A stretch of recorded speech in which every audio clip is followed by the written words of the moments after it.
The colony of Orion 7 had always been a quiet place. Far away from the main star systems, it orbited a dim sun on the edge of the Milky Way, a fragile dot of human life in a vast ocean of stars. The settlers had chosen this distant world decades ago, seeking freedom from overcrowded planets and endless political struggles.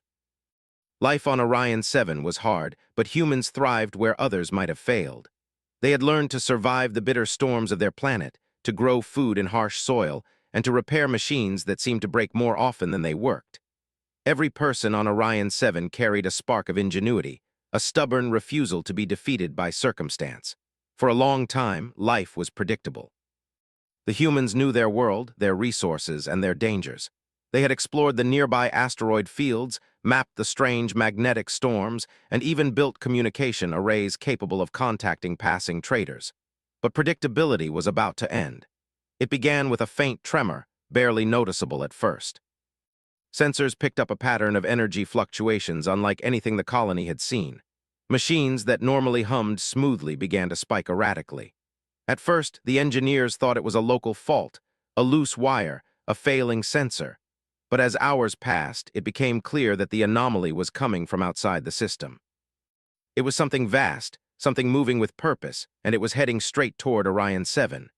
The council of the colony gathered in the main hall, a room filled with maps, screens, and the soft buzz of equipment. Leaders of every department were present.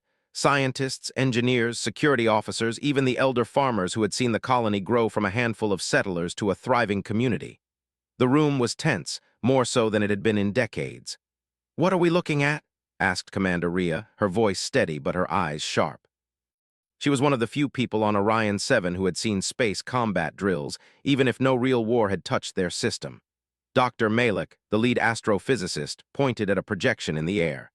A swirling mass of energy moved closer, its size difficult to estimate but enormous.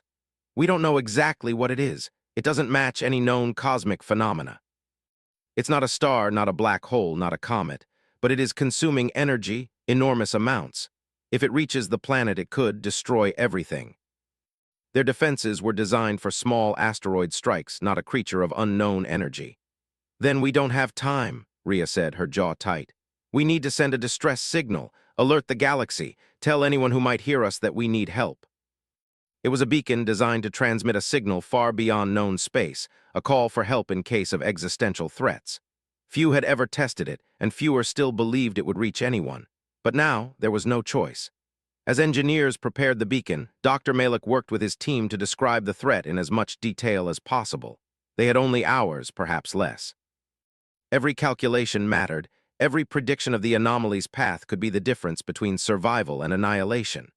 Meanwhile, life on the colony continued in small ways. Families went about their routines.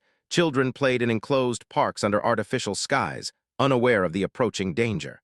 Workers maintained power grids and food systems, trying to keep normalcy alive. But the tension was palpable. Everyone felt it, even if they did not speak. When the beacon was finally ready, the colony's communications officer, Lieutenant Aaron, activated it.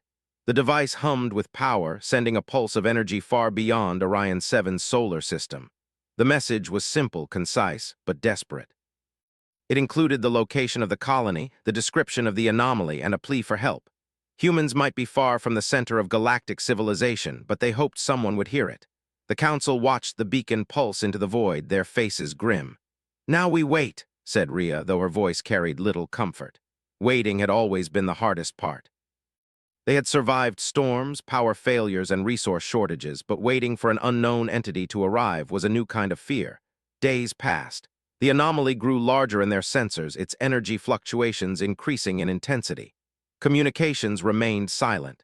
No response came from the beacon, and hope began to feel fragile. The colonists doubled their efforts to protect the planet. Emergency shelters were reinforced, energy shields tested, and evacuation plans reviewed. Humans had faced danger before, but never like this. Then a faint response came. At first, it was barely detectable, a ripple in the communications network. It was not a voice, not a signal in a language they understood, but it was evidence that someone somewhere had received the distress call. Over the next few hours, more signals arrived. They were fragmented, strange, and often incomprehensible, but the message was clear. Humans were no longer alone in facing the anomaly. Ships from distant civilizations began appearing at the edge of Orion 7's system. They were unlike anything the humans had ever seen. Some were sleek and metallic, reflecting the dim light of the distant sun. Others seemed alive, shifting shapes and colors as they hovered in orbit. The humans watched in awe as these alien visitors approached, their presence both terrifying and magnificent. The alien leaders requested a meeting with the Colony Council. In a room that had once hosted only humans, beings of unimaginable form now stood. They communicated through gestures, light pulses, and sounds humans could barely perceive. Yet over time, understanding grew. Through a combination of symbols, voice translators, and gestures, the aliens conveyed a warning. The anomaly was dangerous, unpredictable, and potentially capable of destroying not just Orion 7, but nearby star systems. Despite their fear, humans did not cower. They listened, learned, and contributed ideas. Engineers suggested ways to manipulate gravity fields, scientists calculated trajectories, and Rhea coordinated the plan with calm authority. The humans' courage was quiet but undeniable. Their ability to adapt, to think under pressure, impressed even the alien observers, who had never seen such resilience from a single species. As preparations continued, the anomaly drew nearer. It was a vast mass of energy and matter, moving with an intelligence that humans could barely comprehend. It emitted bursts of radiation, shaking satellites and throwing storms across the planet's surface. The humans and aliens worked together to anticipate its movements, setting up barriers, redirecting energy flows, and preparing contingency plans. Every decision was critical, every moment counted. At night, when the immediate chaos of preparations subsided, humans would look at the stars and wonder what awaited them. Children, unaware of the danger, asked why the sky seemed different. Farmers, exhausted from repairs and calculations, still found moments to smile at their crops, their determination a quiet testament to human spirit. And through it all, the beacon they had sent continued to pulse into the void, a symbol of hope and defiance. The first part of the crisis had passed. The distress signal had been sent, the galaxy had heard, and the humans of Orion 7 had shown their courage. But the real test was coming. The anomaly was close, and its intentions remained unknown. The colony had survived storms, power failures, and isolation, but now they faced something far greater. Still, even in fear, humans remained resourceful. They calculated, they improvised, they prepared. They did not wait for rescue. They became the architects of their survival. And somewhere in the galaxy, alien civilizations watched in amazement, realizing that these humans, small and isolated, possessed a spark that no technology could replace. The sky over Orion 7 was alive with energy, glowing streaks, and distant shadows. The colony braced for what was to come. In the heart of every human there was determination, courage, and ingenuity. They had sent the signal, and now the galaxy was watching. What arrived next would test everything they knew, but the humans of Orion 7 were ready to face it, not with fear, but with the resilience that had defined them from the very beginning. Even if the galaxy doubted them, even if the anomaly seemed unstoppable, humans had learned one truth. They survived where others would fail, and they never gave up. The beacon's pulse continued to echo into space, a reminder that Orion 7 was still here, still human, and still unbowed. And in that moment, as the first shadows of the anomaly touched the edges of their world, the people of Orion 7 knew that their story was only beginning. The alien ships hung in the sky above Orion 7 like silent sentinels. They were strange beyond human imagination, some glowing with soft lights that pulsed like living hearts, others rigid and metallic, with sharp edges that caught the dim sunlight. Humans had never seen anything like them. For the first time in decades, the settlers felt both awe and fear. They had survived storms, power failures, and isolation, but now they faced beings whose technology made human machines look like toys. Commander Rhea and the Council gathered again, this time with representatives of the alien fleets. The meeting room had been expanded, a combination of human architecture and alien energy fields that allowed the different species to communicate. Despite the strange forms and alien gestures, humans quickly adapted, learning the basics of the other species, language, and symbols. "The anomaly is more intelligent than we expected," one alien said, its voice a low hum that vibrated through the room. The translator converted it into words humans could understand. "It moves with purpose. It consumes energy, yes, but not randomly. It seeks balance, or perhaps communication. Species that approach without caution do not survive. It will test you as it tests all new life it encounters. Prepare carefully. Humans and aliens worked side by side, setting up sensors and energy emitters. Engineers modified the planet's limited power sources to create high-intensity energy pulses. Scientists calculated the anomaly's possible paths and its reactions to different energy patterns. The humans' ability to improvise amazed the aliens. Where the aliens relied on pre-programmed systems and perfect models, humans adjusted in real time, sometimes risking failure, but often achieving results the aliens had not predicted. One night, Lieutenant Aaron and his team were running tests on the energy field network. He stared at the flickering lights on the control panel. "We need to make the pulses faster," he said. "The anomaly adapts too quickly. If we don't change the timing, it will learn to avoid the traps. That's what makes us dangerous to things like this." Her words were calm, but inside she felt the weight of the responsibility. Thousands of lives rested on their decisions, and any mistake could mean the end of the colony. The anomaly grew larger in the sky each day. Sensors picked up waves of energy radiating from it, shaking satellites and triggering storms across Orion 7. Farmers and workers felt the vibrations under their feet. The sky, once peaceful, now glowed with streaks of strange light, like lightning without thunder. Humans had become accustomed to hardship, but this was new. Nothing in their experience matched the scale of the danger approaching. Then one morning, the anomaly revealed more of itself. A portion of it extended closer to the planet, a twisting mass of energy and matter. Humans and aliens watched in silence. The anomaly did not attack immediately. Instead, it seemed to observe, to measure, as if curious about the defenses the humans had set up. Dr. Malik's voice trembled slightly. "It's learning. Every pulse, every shield, every adjustment we make, it's observing, adapting. If we make a mistake, it could exploit it." Watching humans at work, they realized that this species relied on intuition, creativity, and instinct as much as logic. It was a combination they had rarely encountered, and one that could make the difference between survival and annihilation. Human engineers devised a network of gravitational nets, designed to redirect the anomaly's movement without harming it. The idea was simple but risky. If the nets failed, the anomaly could strike the planet directly. The aliens provided energy support, but the humans made the calculations, adjusted the field's strength, and monitored the system. Each adjustment required precision and courage, but humans thrived on challenge. In the middle of the night, a team of human pilots prepared for a daring maneuver. Small craft, enhanced with alien energy fields, would attempt to interact directly with the anomaly. Their goal was to create a pattern of energy signals that might guide it away from the planet. The pilots were aware of the risk. If the anomaly reacted violently, the ships could be destroyed in seconds. Yet they climbed into their craft with determination, trusting their calculations and instincts. On the planet below, families watched from shelters and observation points. Children were quiet, sensing the tension. Workers and scientists whispered encouragement to one another. Humans had faced danger before, but this felt different, larger, more unpredictable, and more alive. Every heartbeat seemed connected to the rhythm of the approaching anomaly. The first maneuver began. Pilots approached the anomaly cautiously, emitting energy pulses according to calculations. At first, the anomaly reacted unpredictably, moving in ways that neither humans nor aliens anticipated.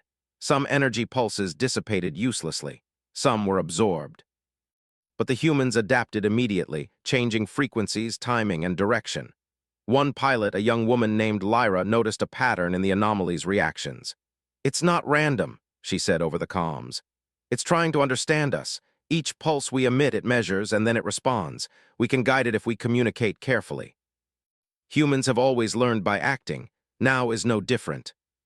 They had faced countless threats across the galaxy, but never a species that could think and adapt so quickly under pressure. Despite the small victory, the danger was far from over. The anomaly was intelligent, curious, and powerful. It could react in ways no one could predict. Humans understood this implicitly, and they did not grow complacent. Every sensor, every calculation, every pulse was monitored constantly. As the days passed, the humans' confidence grew, but so did their respect for the anomaly. They realized it was not a mindless force, but something alive, something aware. They did not seek to destroy it. Instead, they sought to communicate and guide. This approach was uniquely human. Aliens often relied on brute force, but humans relied on understanding, intuition, and careful improvisation. Meanwhile, the colony continued to function. Life did not stop for danger. Farmers tended to crops, engineers repaired machines, and children learned about the stars in schoolrooms. The humans of Orion 7 had always been survivors, and survival required maintaining life even in crisis. Their courage was quiet but unyielding. One evening, a sudden surge from the anomaly shook the planet. Energy waves disrupted power grids and sent small fires across the surface. Humans rushed to contain the damage while pilots adjusted their maneuvers. The anomaly was testing them again, probing defenses, and humans responded with calm precision. Every action mattered. Every decision carried weight, yet humans did not falter. Dr. Malek spoke to the council after the surge. "It's learning from us faster than we anticipated, but that is good. It means it can be guided. We just have to stay ahead, be creative, and adapt continuously. We will survive this, not because we are stronger, but because we are clever, quick, and united." Their courage was not blind, but measured and intelligent. The anomaly continued its slow approach, larger and more complex than ever. But the humans of Orion 7 were ready. They had learned its patterns, adapted their strategies, and worked alongside beings from across the galaxy. For the first time, humans were not just waiting for rescue, they were taking control of the situation. The stars above Orion 7 glimmered with distant light, silent witnesses to the unfolding events. The galaxy had heard the distress signal, and now, with the humans leading the response, it was learning a new truth. This small, isolated species possessed a spark unlike any other. They could think, adapt, and act in ways no other species could predict. And as the anomaly moved closer, the humans prepared for the next phase of the challenge, knowing that the real test of their courage, intelligence, and unity was only beginning.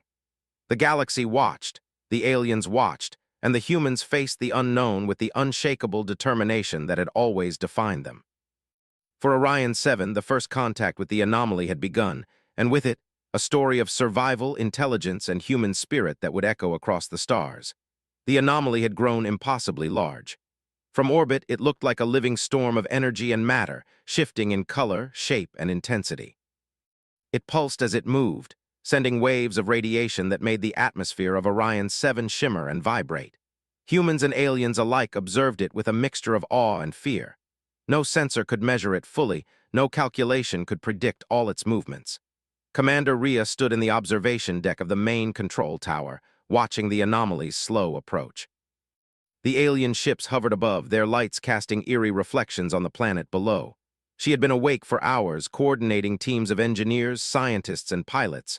Her mind was sharp, but exhaustion tugged at her. Still, there was no time to rest. Every pulse of the anomaly mattered. Every delay could be catastrophic. "Commander, Doctor," Malek said, joining her at the large glass window, "we have detected a pattern. Its energy surges are not random. It reacts to our fields, our shields, our movements. If we time our pulses correctly, we can guide its path more effectively." "Let's use that advantage." Slowly, the humans began to notice patterns, signs of its responses, ways to influence its movements without provoking destruction. Outside, the first human-piloted craft prepared to approach. Lyra, the young pilot, tightened her harness and checked her systems one final time. Her ship was small but agile, equipped with energy emitters calibrated to interact with the anomaly's waves. She would not attack. That was not the goal. Her job was to communicate carefully, precisely, and without provoking aggression. As she approached the anomaly, the control room went silent. Every eye was fixed on the display. Lyra's craft sent out the first pulse, a wave of energy patterned to mirror one of the anomaly's own surges. The reaction was immediate.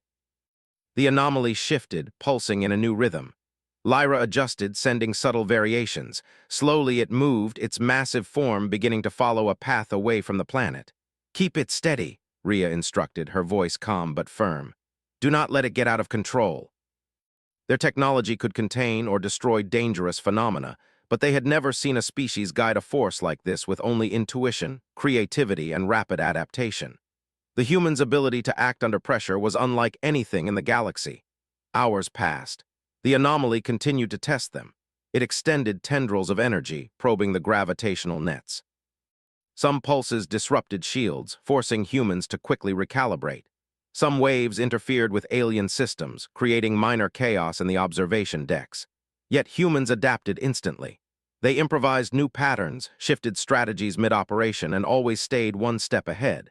Inside the control room, tensions ran high. Every engineer, scientist, and pilot knew that failure could mean the end of their home.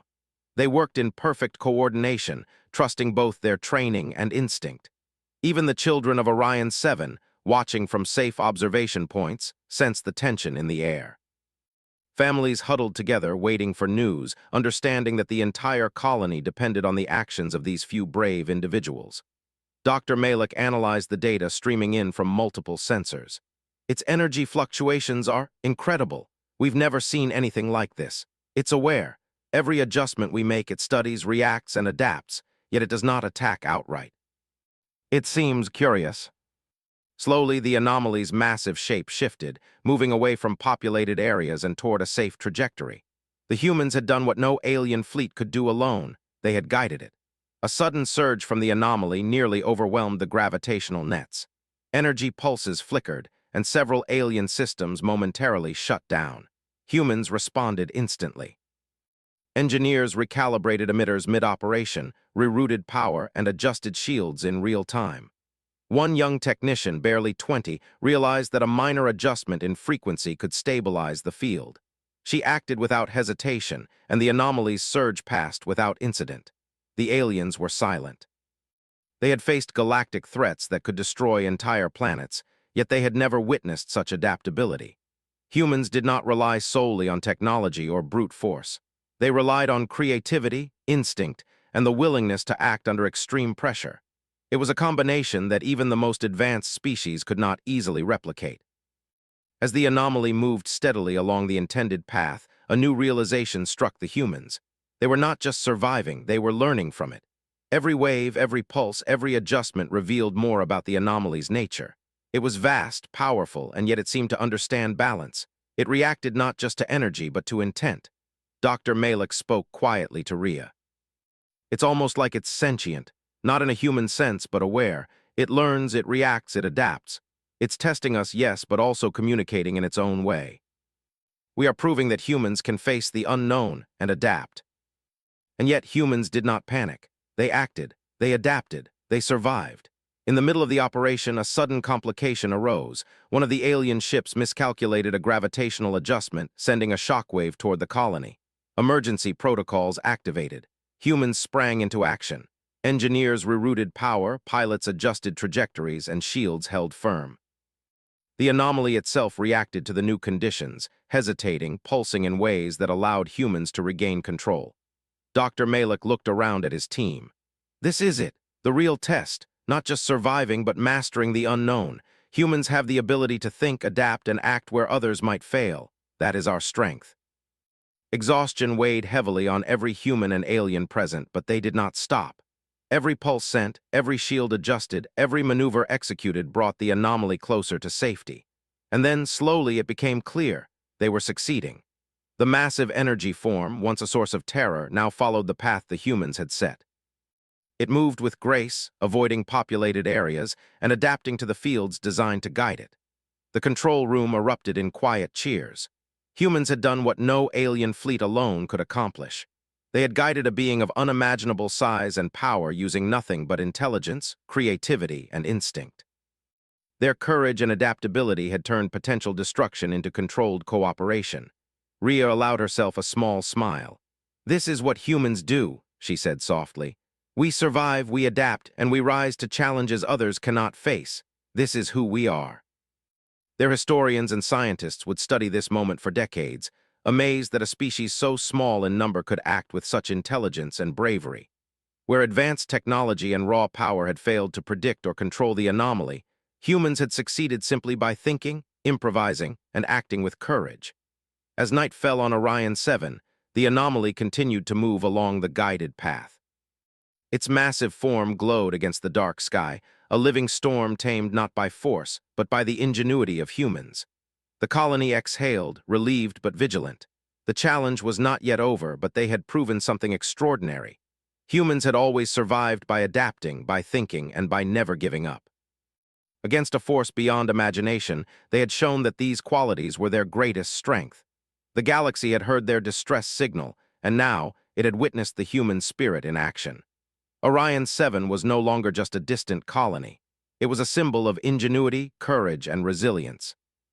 For the people of Orion 7, the real test had begun, and they faced it not with fear but with confidence. They had survived storms, isolation, and scarcity. Now they faced the unknown, and they would rise to meet it, as humans always had. The stars above shimmered with distant light, and the galaxy watched in awe. Humanity had proven that no matter the danger, no matter the unknown, they could survive, adapt, and thrive. And as the anomaly moved safely away, guided by human minds and human courage, the colony understood one undeniable truth: they were not just survivors. They were innovators, leaders, and a force the galaxy could not ignore. The anomaly moved steadily now, guided along the paths humans had designed. Orion 7's skies, once dark and threatening, were alive with soft lights from energy nets and alien ships. Humans watched with cautious optimism, but Commander Rhea knew better than to let hope replace vigilance. The anomaly was intelligent, powerful, and unpredictable. Any mistake could undo all their careful planning. Dr. Malik and his team had been analyzing data nonstop. "We're starting to understand it better," he told the council. "Its energy fluctuations respond not just to forces, but to intent. It reacts differently depending on whether it perceives aggression, cooperation, or hesitation." The aliens relied on containment protocols, weapons, and preset strategies. Humans relied on adaptability, instinct, and intuition. The contrast was stark, and the aliens could not hide their admiration. A team of human scientists prepared to interact more directly with the anomaly. Using small, agile craft equipped with energy emitters, they would attempt what had never been done: direct first contact. Lyra, now experienced in maneuvering through the anomaly's energy currents, was chosen to lead the operation. Before she departed, she checked her systems carefully. "We are not attacking," she reminded her crew. "We are communicating. Any aggressive move could provoke it." Lyra and her team sent carefully measured signals, designed to mimic patterns the anomaly had already shown in its own behavior. Slowly, it responded. A wave of energy rippled toward the human craft, not as an attack, but as a signal. Dr. Malik's voice trembled with excitement. "It's trying to communicate. We've never seen anything like this." Shifts in energy, pulsations, and movements indicated understanding, but they did not speak in human terms. Still, humans adapted, matching frequencies, rhythms, and energy patterns to create a dialogue. Every adjustment, every pulse, every movement mattered. The colony held its breath. Meanwhile, on the planet, workers and families watched from observation points. They understood the significance. For the first time, humans were not just surviving a threat. They were establishing a connection with a being of immense intelligence and power. Children pointed excitedly at the glowing sky, imagining shapes in the swirling energy. Farmers whispered hopes for safety, while engineers monitored systems tirelessly. Every person on Orion 7 felt the weight of this moment. As the first direct contact continued, the anomaly began to shift in form. Patterns emerged, complex but coherent, like a language without words. Dr. Malik analyzed the data frantically. "It's learning from our signals. It's forming a structure, a way to respond intentionally. We can guide it further without forcing it." Lyra's team sent patterns that encouraged it to move further away from the planet, reducing the threat while maintaining contact. The alien observers were stunned. They had never seen a species interact with a force like this without the use of overwhelming technology. Humans had succeeded not by power, but by intelligence, courage, and intuition. Then a sudden surge erupted from the anomaly, massive and blinding. Energy tendrils swept across space, shaking satellites and sending warning alarms across Orion 7. The human crew adjusted pulses instantly, stabilizing the energy flows. On the ground, engineers rerouted power, recalibrated emitters, and held shields steady. Humans acted as one organism, thinking, adapting, and responding in real time. Dr. Malik turned to Rhea, his eyes wide. "It's testing us again, not with aggression but with understanding. Every challenge it presents is a question. How we respond, that is what it wants to know. We think, we act, we survive. It is aware of our intent." The humans continued their careful communication, guiding the anomaly along a safe path while maintaining its cooperation. Over time, it became clear that the being was not hostile by nature. Its energy pulses and movements were part of a method of understanding, gathering knowledge from its surroundings and from the species it encountered. Dr. Malik addressed the council. We have to adjust our perspective. It is not a predator. It is a sentient explorer like us in some ways. Its hunger for energy is a way to perceive the universe. If we respond correctly, it can become an ally rather than a threat. We have turned what could have been a disaster into an opportunity. The anomaly continued to move along the guided path, avoiding populated areas and interacting with humans, carefully designed energy patterns. The collaboration between humans and aliens had transformed the potential catastrophe into a controlled encounter, a first-contact situation that might have seemed impossible just days before. In the control room, Lyra and her team monitored the anomaly's responses closely. Small shifts, tiny pulsations, subtle changes in movement, all indicated understanding. Humans adapted in real time, sending signals that encouraged cooperation rather than conflict. Each decision was precise, deliberate, and calculated, yet executed with the instinctive confidence that only humans seemed capable of under pressure. As the night stretched on, the anomaly's form became more stable, less chaotic. It seemed to recognize the humans' intent, responding with patterns that suggested trust and curiosity rather than aggression. The colony had survived not through power, but through intelligence, courage, and the ability to act under uncertainty. Commander Rhea allowed herself a moment of reflection. We have done more than survive. We have communicated. We have guided a being no one else could approach. Humans are more than survivors. We are innovators, thinkers, and problem solvers. This is what makes us strong. For the people of Orion 7, the danger was not fully gone, but it had been transformed. The anomaly, once a source of fear, was now a being with whom they could communicate. Humans had turned potential destruction into cooperation, proving once again that their ingenuity and courage were unmatched. As the first contact continued, families and workers on Orion 7 began to understand the larger significance. Humans had faced the unknown and not only survived, but had made contact, established communication, and guided a cosmic entity with intelligence and care. Children pointed at the sky with wonder, engineers worked with renewed energy, and scientists shared their excitement quietly but intensely. Dr. Malik smiled at the data streaming across his screens. We are learning from it just as it is learning from us. This is an exchange of knowledge, not a battle. Humans have turned a threat into an opportunity. The galaxy, which had only just received the distress signal, was now watching humanity in action. Humans had shown that intelligence, courage, and adaptability could overcome forces that even advanced civilizations feared. They had survived. They had learned. They had communicated. The anomaly, now moving steadily along a safe path, pulsed one last time toward the human craft. It was not a threat, not a warning, but an acknowledgement. Humans had proven themselves to a force that spanned the cosmos, not through brute strength, but through the unique combination of thought, courage, and action that had always defined them. Orion 7 had survived the first real contact. The anomaly had been guided, understood, and communicated with.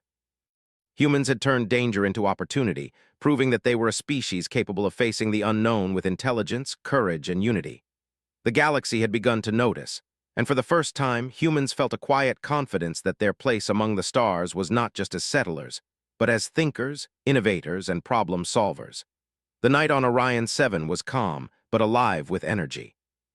Humans had faced the unknown and prevailed, not through fear or aggression, but through the very qualities that defined them. They had survived because they could think, adapt, and act when others might fail.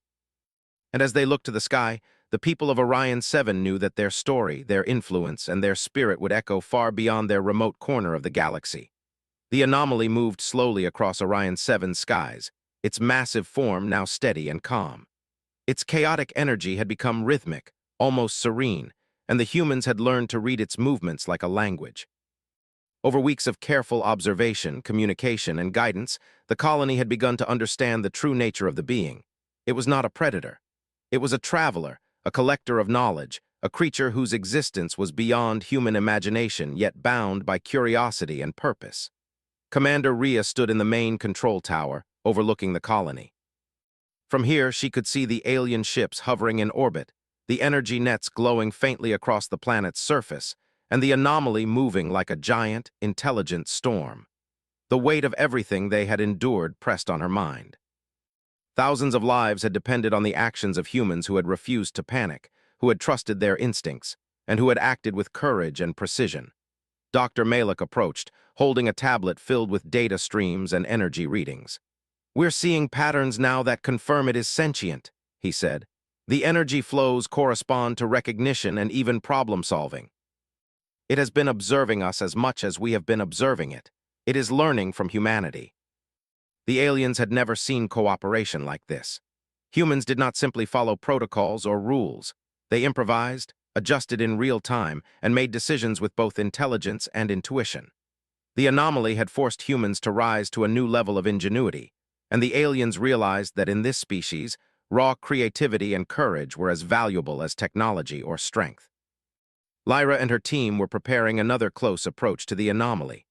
This time, the goal was to establish a form of dialogue that could last beyond the immediate crisis. Using carefully calibrated energy pulses, they would attempt to exchange information, simple patterns, symbols, and sequences that might allow the anomaly to understand the intentions of humans and, in turn, allow humans to learn more about it. As the craft approached, Rhea monitored every movement. Her hand hovered over the communication console, ready to intervene if anything went wrong. The anomaly pulsed gently, almost as if it were aware of the intent of the humans aboard the craft. Lyra sent the first series of signals, simple patterns reflecting the colony's energy, structure, and presence. For several tense moments, nothing happened. Then the anomaly responded, its energy pulsing back in complex rhythms. "Doctor." Malik's voice trembled with excitement as he interpreted the patterns. "It's responding deliberately. It is recognizing the signals and replying in its own form. This is unprecedented. Not through violence, not through power, but through understanding and adaptation." This was what had always defined humanity. The alien observers recorded every moment. Some of their most experienced leaders whispered to each other, astonished. They had traveled across galaxies, faced countless threats, and studied numerous species, yet humans were unique. Their ability to act under pressure, to learn in real time, and to turn potential destruction into cooperation was something no other species had achieved. Over the following days, humans and the anomaly began to establish a steady form of interaction. The energy pulses became patterns of recognition, curiosity, and exchange. The anomaly's immense intelligence allowed it to understand basic concepts about the humans, and the humans learned more about the anomaly than anyone had thought possible. It was a being that perceived energy, matter, and even emotion in ways that defied human comprehension. Yet humans adapted, interpreting patterns and responding with their own ingenuity. The colony thrived in this new phase of understanding. Energy grids stabilized, the threat of destruction lessened, and daily life resumed, albeit under heightened awareness. Families watched the skies with a mixture of awe and hope. Children, once frightened, now learned to observe the anomaly and even interpret some of its energy patterns as lessons in observation and problem-solving. Engineers refined systems to maintain safe communication paths with the anomaly. Scientists analyzed every signal for insights into energy manipulation, advanced navigation, and even interstellar communication. Rhea called a council meeting to discuss the future. Humans and aliens together considered what had been achieved. "We have survived," she said, "but more importantly, we have demonstrated that humans are capable of extraordinary thought, adaptation, and leadership. We have learned and we have taught. This is what makes us strong in the galaxy. You have shown courage and intelligence in ways that even advanced civilizations struggle to achieve. You have survived, and you have guided the unknown." They had survived because they acted with intelligence, courage, and unity. Lyra returned from her final approach with the anomaly. Her team had established a stable pattern of energy communication, allowing humans to exchange information safely and effectively. The anomaly now moved predictably along a safe path, avoiding populated areas while remaining connected with the humans. It had become not a threat but a partner of sorts, a living witness to human ingenuity. In the following days, Orion 7 became a hub of learning. Alien scientists studied human techniques for problem-solving and adaptability. Humans shared their observations of the anomaly and its energy patterns. The collaboration was unprecedented.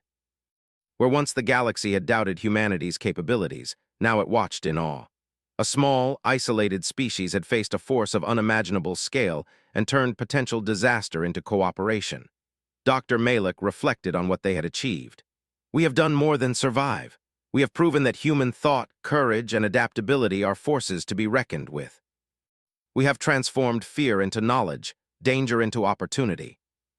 This anomaly was just another challenge, and we met it with the tools that have always defined our species: intelligence, creativity, and the will to act. Engineers and scientists refined techniques for managing energy fields and communication systems. Orion 7 had transformed from a remote colony into a beacon of knowledge, collaboration, and human spirit. Then came the final moment of understanding. The anomaly pulsed one last time, a vast wave of energy that seemed to convey recognition, trust, and even gratitude.